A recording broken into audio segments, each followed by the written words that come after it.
Okay, this is called intermittent faults and taking responsibility. So when we were, when I was little, very little, we went family holiday one year, and the place we stayed at, they had an electric toaster, which we thought was incredibly cool, because although we were used to the idea of toast, but at home we had to make it under the grill above the sort of the gas hob. And for some reason, this really inspired us. And throughout the week, making toast was an absolute highlight of all meals and snacks. And in fact, a couple of times we ran out of bread, so obviously we toasted things like buns and crumpets, tea cakes. We even tried toasting scones, my brother and me, which predictably failed pretty miserably, and involved my dad having to unscrew the plate at the bottom to remove the small parts. In fact, we were so inspired by it, I even had times I was offering to make toast for people because I enjoyed using the toaster so much. So when we got home, my dad saw a toaster in the electric shop in the town. I lived in a small market town in Wiltshire, and there's one shop that sort of sold everything electric. It was the sort of shop, where the guy, you got served by people in brown coats, and you could buy, like a single light bulb or a single plug or fuse or something.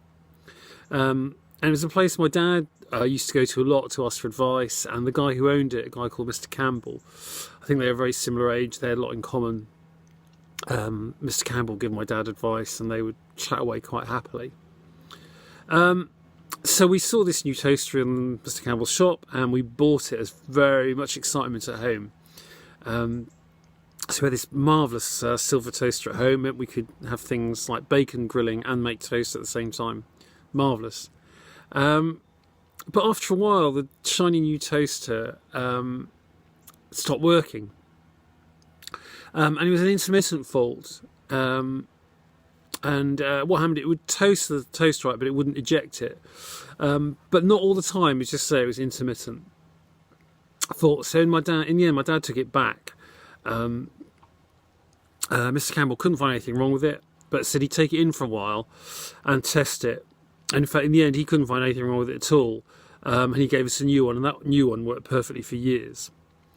But it seems to me that there's kind of a moral that we can draw on here quite helpfully. So the first thing is, Mr. Campbell knew that intermittent faults were just that. They don't appear to order. Life is full of great stories, isn't it, about people breaking down their car, the repairman turning up and then the car works perfectly as soon as they get there. That just happens. Second point is that I think Mr. Campbell believed my dad. He didn't think he was ripping him off, or even if he did, maybe he thought, well, it's worth, customer service. And at some level, it was important for my dad to be happy. That my dad was his customer, and that their interactions were face to face. And he sort of knew at some level, if you ripped my dad off, it was a bit of a betrayal of their relationship. And in a really small market town, it might be that Mr. Campbell's reputation might suffer. Although my dad was not particularly well connected, and he certainly wasn't one to gossip. But it seems to me one of the most crucial things we can learn from this is that Mr. Campbell took not being able to find the intermediate fault as his fault in a way, and he took responsibility. And in the end, he replaced the toaster. So scroll forward a lot of years, and in 2018, I bought a car. I'll refer to this car as as a Renoir.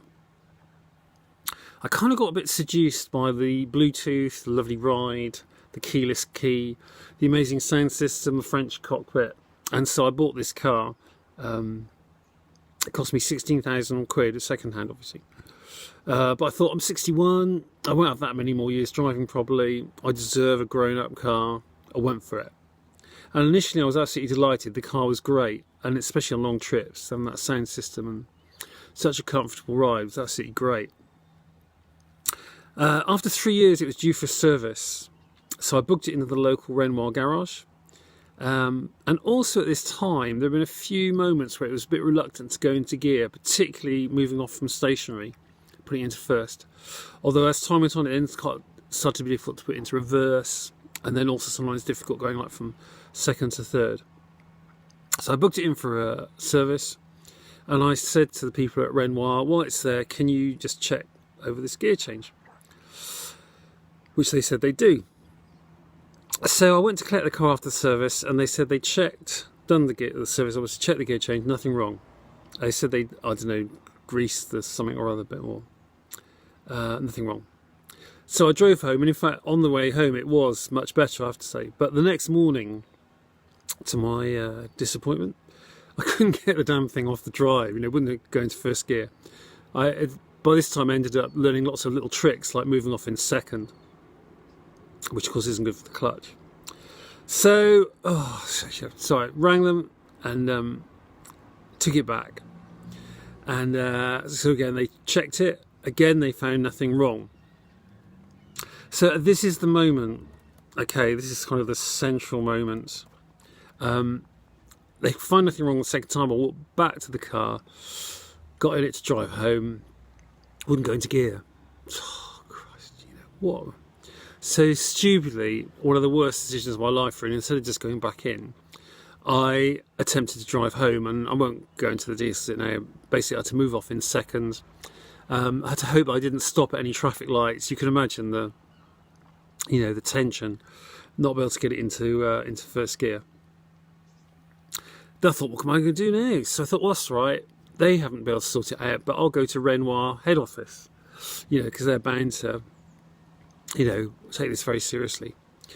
So I rang them. I won't go into just the madness of all this.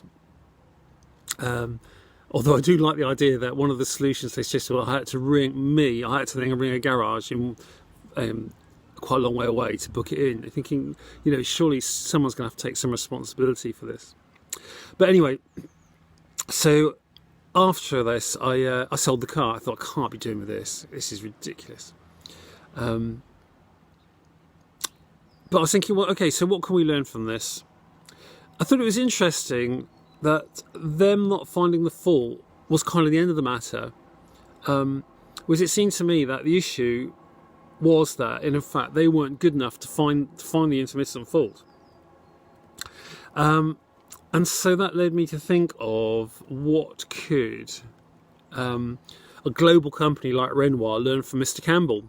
Mr. Campbell in his brown coat, in his little shop in a little market town in Wiltshire.